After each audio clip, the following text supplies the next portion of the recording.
అందరికీ విశ్వవాసు నామ సంవత్సర ఉగాది శుభాకాంక్షలు. ఈ సంవత్సరానికి అధిపతి ఎవరంటే ఈ సంవత్సరం ఆదివారం పాడ్యమిన మొదలైంది.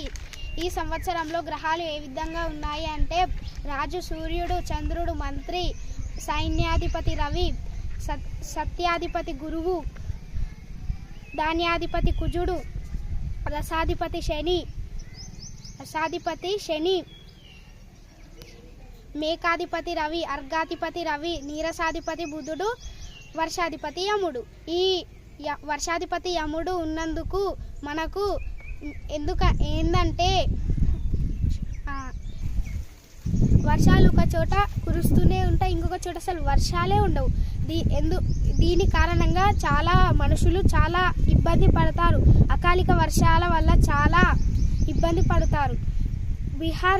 బీహార్ చుట్టుపక్కల ప్రాంతంలో అలాగే గోవా సముద్ర నది తీరంలో చాలామంది అరాజకాలు చేస్తారు, అలాగే పాప పీడితులు అవుతారు.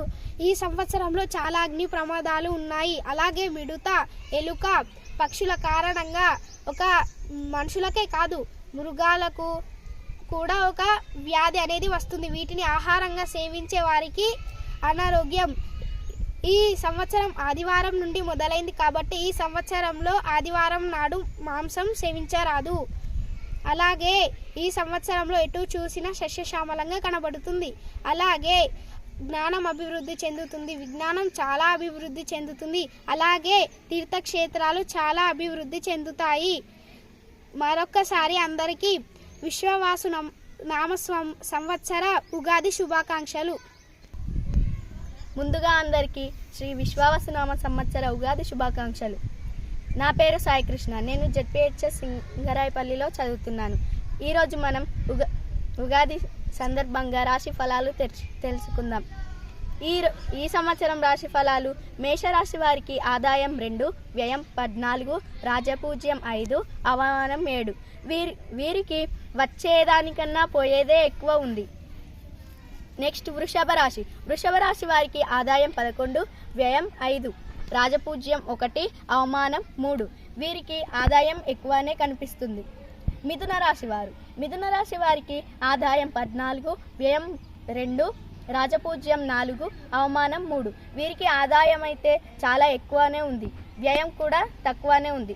అంటే వీళ్ళు చాలా అదృష్టవంతులని అనిపిస్తుంది. కర్కాటక రాశి వారికి ఆదాయం 8, వ్యయం 2, రాజపూజ్యం 7, అవమానం 3. వీరికి కూడా ఆదాయం ఎక్కువనే ఉంది. సింహరాశి వారికి ఆదాయం 11, వ్యయం 11, రాజపూజ్యం 3, అవమానం 6. వీరికి వచ్చేదెంతుందో పోయేది కూడా అంతే ఉంది. కన్యా రాశి వారికి ఆదాయం 14, వ్యయం 2, రాజపూజ్యం 6, అవమానం 6. వీరికి అవమానం, రాజపూజ్యం సేమ్ ఉన్నాయి. తులరాశి వారికి ఆదాయం 11, వ్యయం 5, రాజపూజ్యం 2, అవమానం 2. వీరికి ఆదాయం కూడా చాలా బాగానే ఉంది. వృశ్చిక రాశి వారికి ఆదాయం 2, వ్యయం 14. వీళ్ళకి ఆదాయం ఈసారి కొంచెం చాలా తక్కువనే ఉంది, వ్యయం మాత్రం 14% చాలా ఎక్కువనే ఉంది. రాజపూజ్యం 5, అవమానం 2. ధనస్సు రాశి వారికి ఆదాయం 5, వ్యయం 5, రాజపూజ్యం 1, అవమానం 5. వీరికి ఆదాయం 5 ఉంది, వ్యయం 5 ఉంది. మకర రాశి వారికి ఆదాయం 8, వ్యయం 14, రాజపూజ్యం 4, అవమానం 5. వీరికి వ్యయమే ఎక్కువ ఉంది ఆదాయం కన్నా. కుంభరాశి వారికి ఆదాయం 8, వ్యయం 14, రాజపూజ్యం 7, అవమానం 5. వీరికి వ్యయం ఎంతుందో ఆదాయం కూడా అంతే ఉంది. మీనరాశి వారికి ఆదాయం 5, వ్యయం 5, రాజపూజ్యం 3, అవమానం 1. వీరికి ఆదాయం వ్యయం 2 సేమ్ ఉన్నాయి. ధన్యవాదాలు.